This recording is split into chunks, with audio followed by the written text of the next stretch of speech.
My name is Lisa. The night my son's breath grew thin beneath the machines, I learned how indifference smells. It isn't loud. It doesn't clatter with slaps or screams. It arrives like the hush between heartbeats, a small, sterile silence that fills the room and makes the beeping louder than any argument. I held his hand until the hospital lights made the skin on my knuckles translucent. His fingers were smaller than my thumb. His thumb still had the stubborn smear of dirt from the backyard where he insisted on digging for treasure. I called my parents with my voice folded into a prayer.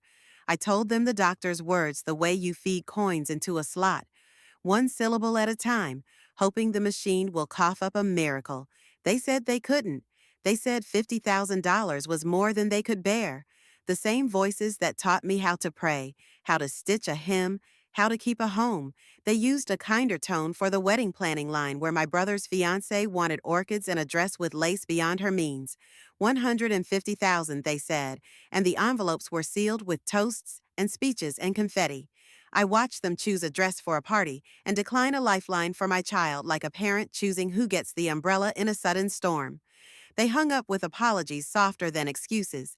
Their refusal was precise, surgical even, rationed in syllables and budget lines. For weeks after, the hospital smelled like bleach and regret. My son survived, thanks to strangers, a credit line I did not have, and an ER doctor who refused to leave. The bills arrived like winter, thick envelopes that demanded the warmth of payment. I slept with the invoices on my chest as if paper could keep him from catching cold again. I learned to count money in months and miracles. I learned how to pawn a watch and sell a necklace and barter for hours of stability. In the quiet hours when my son finally slept, I read wedding photos sent in glossy colors, my parents smiling under chandeliers, my brother arm in arm with a woman whose shoes probably cost more than the treatment we begged for.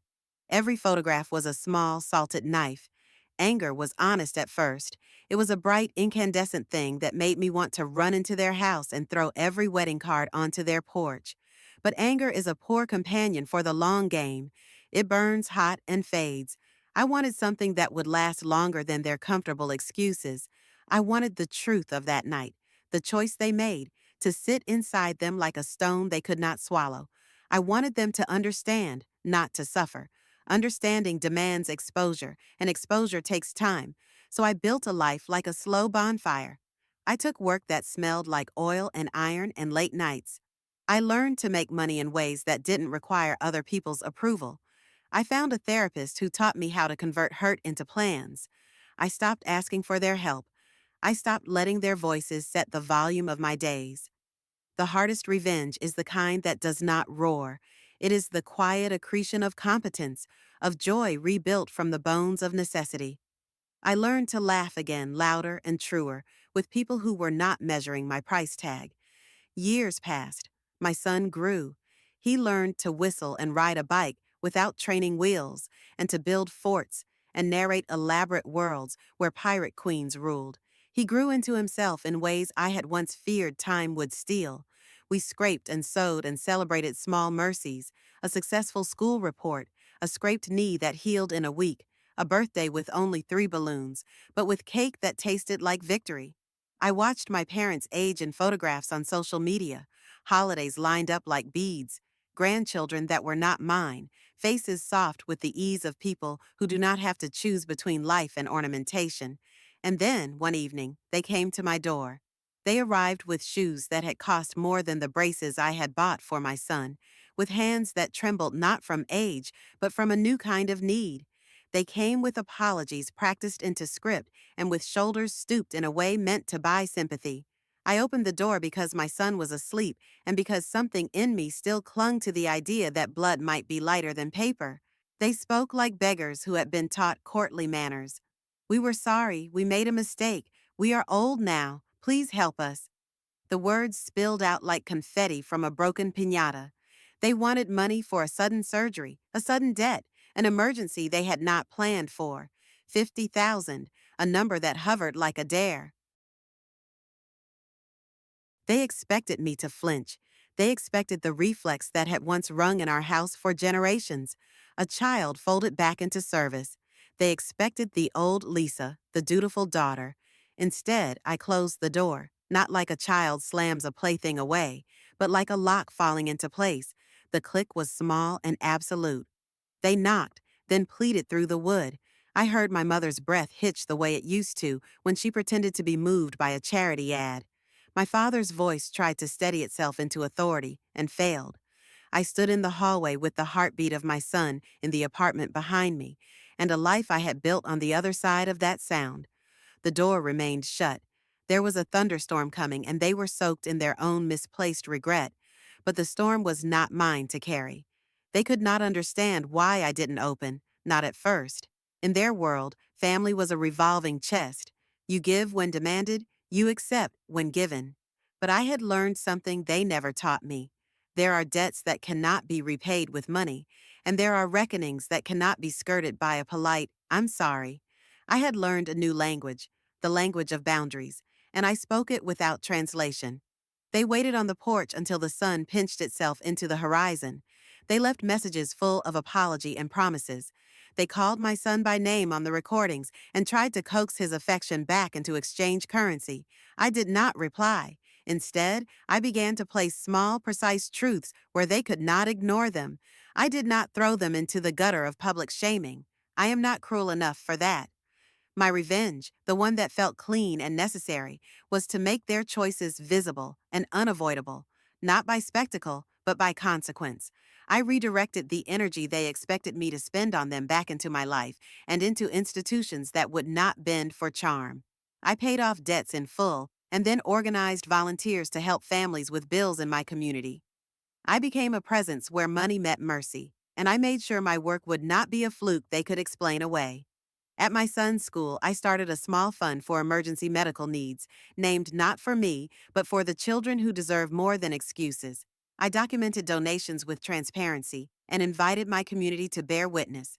When my parents' circle saw the fund and the faces of the parents who benefited, faces that looked suspiciously like the ones who had refused us, they could no longer pretend there had been no choice. The pictures were ordinary: a mother hugging her child, a child with a cast, a family at the clinic. Ordinary things, but they landed like a verdict. They tried every route back in. They sent letters scented with perfume they knew I liked. They offered to pay for a project I was running, as if gifting the footsteps I had taken. My father offered a modest donation and a dinner where he wanted to speak about family and reconciliation. I accepted nothing. When my brother came, triumphant in the kind of luck purchased with their wealth, I greeted him with the exact politeness of someone who has cataloged every slight for future reference. He asked why we had not forgiven. I told him softly the story I had told no one else, the night I watched my son almost die and the envelopes they chose instead. It was not a shout, it was a ledger, and ledgers are harder to refute. They looked stunned, as if my memory had betrayed them, as if the wedding photographs had been printed with an invisible clause. My brother's face slid into a color that matched his champagne suit. "I don't want your money," I said to my parents the night they tried to buy back what they had thrown away. "I don't want any of it. I want an apology you cannot afford to offer, and a change you have no plan to enact. I want you to sit with the cost you measured and see how it looks in the lives you left." He laughed, you could hear, as disbelief wearing thin. They offered a check folded like a counterfeit promise. I burned that promise in my conscience instead of in a metaphor. I let it die through refusal. My refusal was not a show, it was a lesson. The true thrill of revenge, the kind that made the marrow of my old anger thin and brittle, was not to see them ruined, but to see their certainties erode. I wanted them to learn to carry their choices. To teach that lesson, I did something small and fierce. I invited my son's doctor to speak at a fundraiser. I told the room, without naming my parents, of two families in one town, one that had chosen a wedding and one that had chosen a hospital bill. I spoke about costs and priorities and about how love sometimes hides behind the most convenient arrangements. The room felt heavy. Someone left early. My parents read about the fund in the paper the next morning. The headline did not name them, but the description fit like a coat tailored to their silhouette. They called again.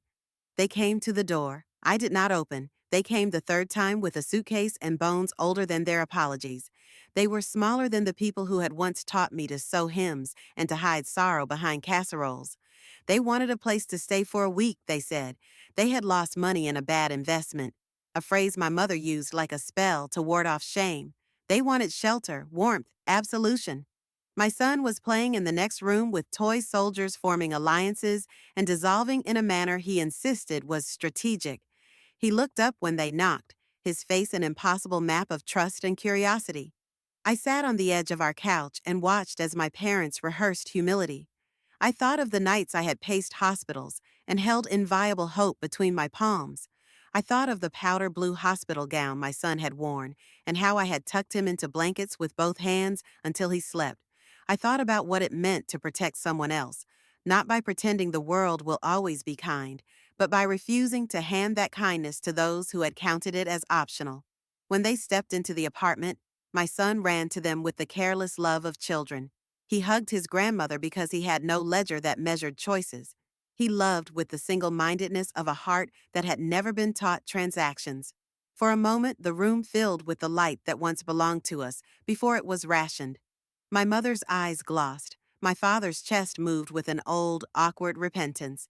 Then I spoke.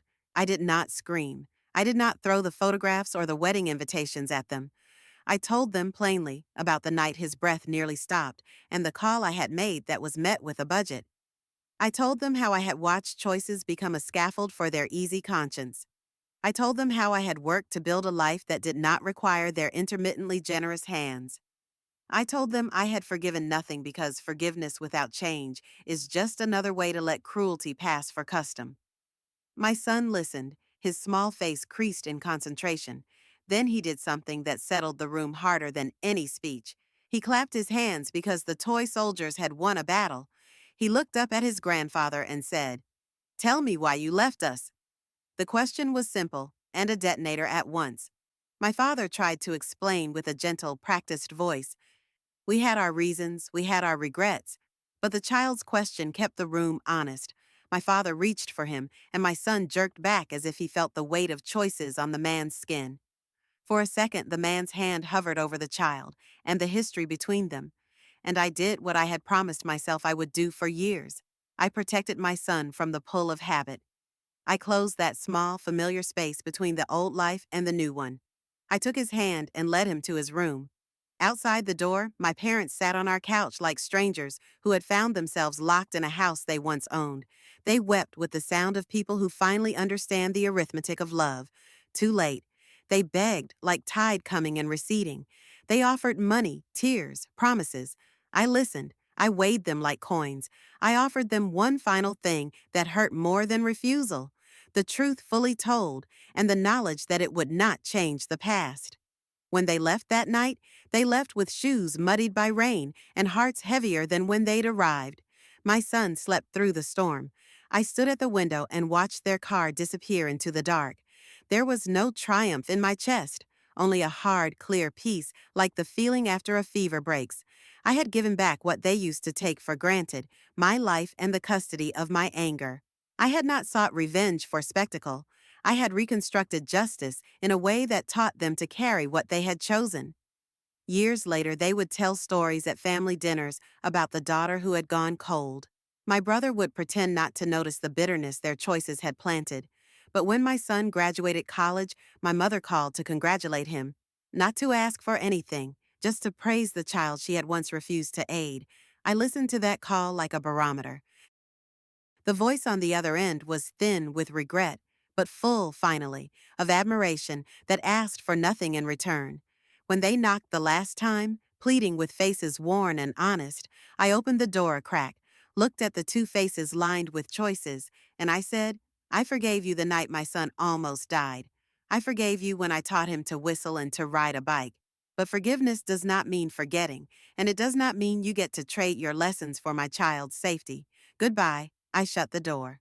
Sometimes revenge is a locked door and a life rebuilt on the other side. Sometimes revenge is the discipline of protection. I chose both.